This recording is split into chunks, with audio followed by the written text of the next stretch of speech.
I talk to him, I speak to him regularly. We've been his most fierce defender. And in fact, let's remind people, back when the Senate seat was being appointed, President Trump weighed in several times. I mean, people ask me all the time, where did President Trump stand? Well, he stand exactly where he did back in November. He asked Brian Kemp to pick me. The governor chose to go a different direction. Now we'll let the people of Georgia back home. Since you're still in Congress, what do you think about Nancy Pelosi's move for the 25th Amendment? What's happening? Yeah, I think what needs to happen in Congress right now with the 25th Amendment, Nancy Pelosi just needs to be removed as Speaker. Yes.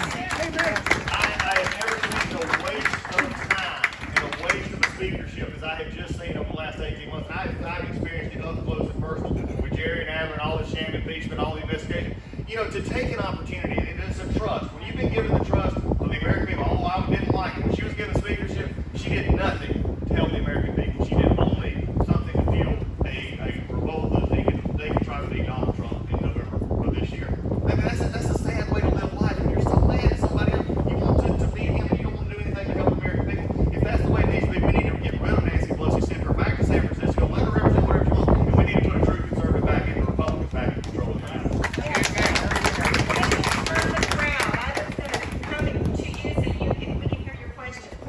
I got one. Let's hear it. I'm Don. And, I've supported you from day one.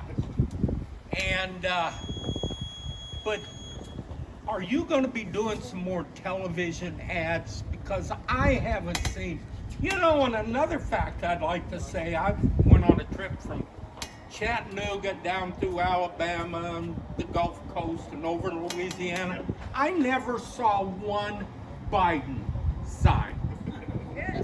Now I got yours signed in my front yard. I got Donald Trump's and I got David Perdue. There we go. And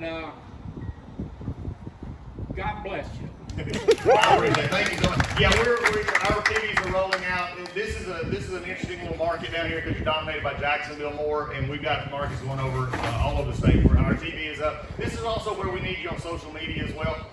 To continue to get our ads out and everything, but we're up all over the state, and our buys going to be going forward and increasing as we go forward. So you'll be seeing even more of us as we go, and that's exactly where we're at right now. Yes, question over here. Yeah, I'm part of Trump's army, and also for you, tweeting out for you, I explained that for you. But Breitbart had an article yesterday that 600,000 leftists have been placed in the election offices. For 2 years, I have tweeted, please go into your election office. So what are you doing to protect our vote in the election offices? Because that's very scary. He who counts votes wins, says Stalin. Oh yeah, and I think one of the things we're doing, I think the president's done this, our poll watchers, our folks in our different communities, Georgia's been doing that and working. I feel good about where we're at in Georgia. But what I want to encourage you is if you early vote, by the way, early voting starts Monday.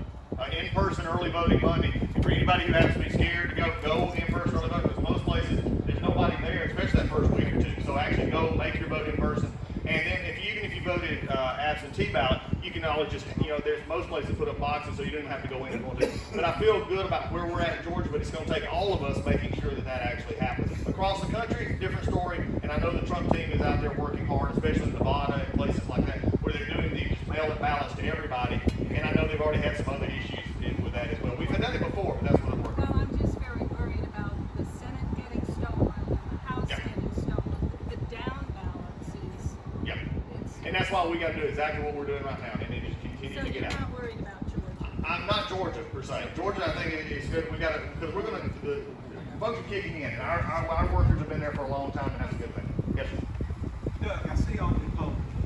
We're up, we're down, and we're in the middle. This one says this one says that. I presume that you have information about polls that we don't. Sharing polls is not public. How about that? Well, what Yeah. I get again is, where is this election? Not only yours, but nationally with the presidential election. Where are we? It's close. I mean, in all reality, it's close. It's close in Georgia. It's going to be. But again, and I was telling the media this morning that Georgia has never been just a wildly, Sonny Perdue is the largest statewide total in a contested statewide race. He got 57, 58%. So what we have is in Georgia, it's getting closer as our population grows and everything else. So we're looking at a statewide race is going to be close. I think President Trump is going to win Georgia. David Pugh is going to win without a runoff in his side, and it's going to be myself and Raphael Warnock in a runoff in November and December here in Georgia. So, and that is going to be another one of the reasons why we decided to run for this race is can you imagine trying? I mean, I've been there, I've tested, I've proven. When you have Georgia could be the Senate seat that decides the majority in the United States Senate. Can you imagine going all over the state of Georgia and having to fight with Raphael Warnock and every bit of the liberals and Democrats have tried to kill me for the last 2 years. They ain't done it. In fact, we've won. And the same thing's going to happen here in Georgia. So the polls are showing we're good momentum toward the end, and Georgia, people showing back up. Georgia had a lot of Trump voters and a lot of us who didn't come out in 2018 that are coming back out in this one, and that's been the big one. What about national? Same way. We're seeing the same way. Look, there's some tougher states. Arizona, Nevada, just because of different things. But then we're also seeing something. I traveled before this Senate seat. I was traveling in Minnesota and Wisconsin, place like that, in which the president's doing very well. I was in Minnesota, and you'd be shocked at how much the support in Minnesota has come over the last couple of years for the president. It's been very good. Thank you. All righty. I have a quick question. Okay. We all hear the two Georgias, Atlanta and everywhere else. Yep. And I've heard so many times that the vote will be determined in Atlanta. I want to hear how important the rest of us in Georgia are. Ask right him. And I think that's exactly right. He made a great point right there. And this is why we've been all over the state. I'm a 54-year Georgia. Okay, I'm born and raised in Gainesville. I've been all over the state. And I'm tired of this one Georgia just being a slogan. And one Georgia is everybody. I mean, from my family roots in Greene County on a dairy farm, down here to Bainbridge and the peanut farmers and the cotton over to the coast, we have a real opportunity now to have somebody who understands what it's like in Georgia. I always, I said this the other day, when you look straight across over there, as a state troopers kid, I thought Jekyll Island was the Caribbean. I thought Vogel State Park was the Alps. I mean, it was the only place we got to go. I mean, we couldn't. I mean, you get a discount to go to the hotel, the old Buccaneer Hotel over in Jekyll Island. That's exactly where we were at. I don't fly between Hyatts, okay? I came up from the Buccaneer. And so for us, it's a reminder that, and again, when we look at it, that Georgia is one, and you need someone who can represent all areas, from the agricultural roots of South Georgia to our tourist roots of the coast, our fishing industries, our shrimping industry, all the way back up to my part of the world, where we had in the Atlanta area, which does have a lot of new people coming in. One of the reasons we're not doing as well sometimes is we're not going out and talking about why conservative values matter. And we've got to get back to this fact that we just can't take it for granted people are going to think like they should. And my old grandmama used to say, she said, common sense ain't common. And so we got to go out and remind people. So I think that's the balance that we see with this election is everybody needs to get out and vote. And if you don't believe it actually happens, look in the last governor's race. We'll see it. Yes, sir. Yes, sir. Do you agree that turnout is the key to this Yes. election? I mean, look around. This is a nice crowd, but it's fairly small.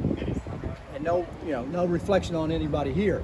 But guys, if we don't get out and get your people, your friends, your neighbors, your family, you don't get them to the poll to vote, we're going to lose. Yep. It's that simple. So I think, the last election there was a major turnout with 60%, 50%, something like that. Yep. That's still pathetic. Yeah, we're looking We need at to get 75, 80, 95%. We do, and for those, especially when you serve, voting is the thing that, and I'm going to sort of end with this question because I think it's a great question. And I'll end it with this. Think about this. Over the 200 plus years of our existence, it is the vote that has kept us together. It is the vote that actually gets out. It's the thing that makes us uniquely American. We go to the vote, we have an orderly change of power, we do the things because everybody knows that that's the most important power we have. It's really why our country was started. And we got to get people out. There's going to be about 5 million people we feel like is going to vote in this election. The question is, who's going to vote? It's going to be the ones motivated to go out there to see their country. So everybody here, you all know 5 people, you don't know all 10 people. For the next 3.5 weeks, the conversations on your social media, in the bug that I just swallowed, I can relate. it's good protein. So, but you got to get out there. Make sure that at least every conversation is, have you voted? Have you been a part? Wash down that bug. Yeah, get one. Well, we got to get everybody out. There we go. Tasty. But no, we got to get everybody out. And turnout is going to be key. So down here on the coast, all over the place, how many of you know somebody outside of the coast? Or you lived up somewhere? Have you called them? Have you talked to them? Make sure that they get out. But anyway, it's great to be with you. We got a long day. We're going to end in Perry, Georgia tonight. We're going to be all over the coast. And we'll be back around this area, I'm sure, in the next 3.5 weeks. God bless you and thank you so much.